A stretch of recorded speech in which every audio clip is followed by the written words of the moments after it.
त्यांचं पॅकिंग तर खूप चांगलं आहे, व्यवस्थित पॅकिंग केलेलं आहे. त्यांचा लोगोही आहे जो डिझाईन इन्फोचा आहे. हे बहुतेक करून त्यांचं बिल आहे, जे आपण नंतर बघूया, साईडला ठेवूया. तर पुठ्ठ्याचं पॅकिंग बघितल्यानंतर मलाही थोडीशी जरा मनात धाकधूक झाली होती. पॅकिंग व्यवस्थित आहे, सील पॅक आहे, त्याच्याबद्दल काही शंका नाही आहे. तर आता बघूया काय काय निघतंय. आपल्याला इथं 2 बॉक्स मिळालेत, ज्याच्यामध्ये काय काय आहे ते आपण बघूया. तर ही एक सेल्फी स्टिक आहे. ह्याच्यामध्ये ॲसेसरीज लिहिलेत, तर आपण आधी ॲसेसरीज उघडूया की काय काय ॲसेसरीज आहेत. हे एक ह्यांचं ब्रॅकेट दिलं आहे यांनी, जे मॅग्नेटिक क्लिप म्हणतो बहुतेक आपल्याला. ह्याच्यामध्ये एक केबल आहे.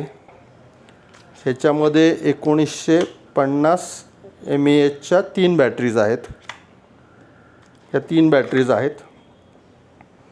ही एक केस आहे. ह्या केसमध्ये तुम्हाला तुमचे मेमरी कार्डसुद्धा ठेवता येईल.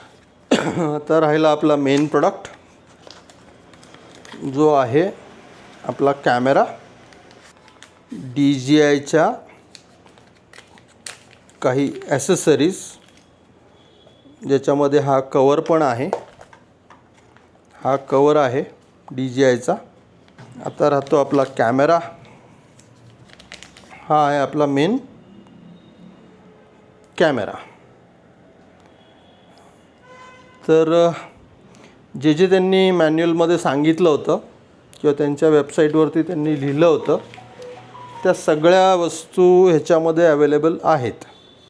तर हा आपला रिव्ह्यू होता designinfo.in मधून. आपला जो DJI Action 5 Pro कॅमेरा आपण मागवला. आता त्याची किंमत ऑनलाईन जी होती ती होती 46,990 रुपये, जी ॲमेझॉनला होती. पण डिझाईन इन्फोमधून आपल्याला हा कॅमेरा मिळाला आहे. तो मिळाला आहे 39,999, म्हणजे 40,000 रुपयाच्या आसपास. आणि त्यांचे साधारण एक 200 रुपये कुरिअर चार्जेस असतात. म्हणजे तो पडला साधारण 40,000, मला वाटतं 198 रुपये.